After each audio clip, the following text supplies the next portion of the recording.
Baħħar f'dawn il-jiem il-port il-kbir vapur mammar bl-aħħar teknoloġija li bih il-kumpanija Fugro Italia ser twettaq stħarriġ ġeofiżiku dettaljat ta' żewġ żoni li jinsabu fiż-żona ekonomika esklusiva ta' Malta.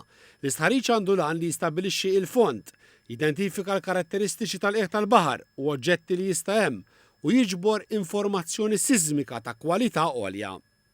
Il-kumpanija tal-Gvern Interconnect Malta qalet li ż-żewġ żoni li qegħdin jiġu studjati ġew identifikati għall-iżvilupp potenzjali ta' wind farms li jiġu stallati fuq il-baħar lil hinn mit-12 mil nautiku mill-kosta ta' Malta. Iż-żoni ntażlu wara li ġew ikkonsultati esperti internazzjonali u saru studji preliminari. L-Inġinier Christian Spiteri minn Interconnect Malta spjega l-iskop tal-istħarriġ li qed isir bluża ta' żewġ tipi ta' tagħmir differenti. Din l-informazzjoni importanti ħafna x'għalkemm aħna Malta għandna font li jirrikjedi li nużaw tip ta' teknoloġija floating jew inkella galleġġanti.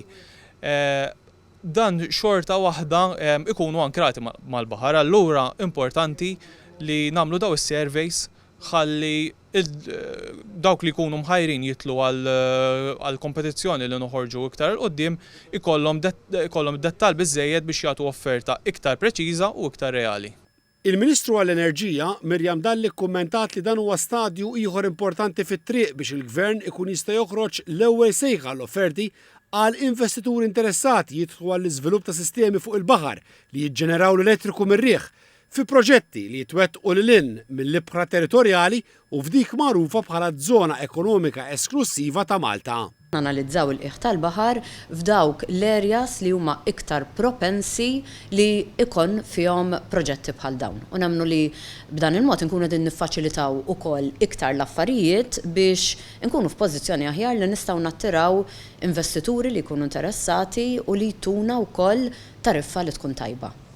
Iż-żoni fejn qiegħed isir l-istħarriġ huma ta' madwar 190 u 140 kilometru kwadri. F'konsultazzjoni li kienet saret sentejn ilu dwar attivitajiet ekonomiċi li jistgħu jsiru fiż-żona ekonomika esklusiva ta' Malta, 15 mill-proposti li l-Gvern kien irċieva mis-settur privat kienu maħsuba għall-iżvilupp ta' wind farms fuq il-baħar.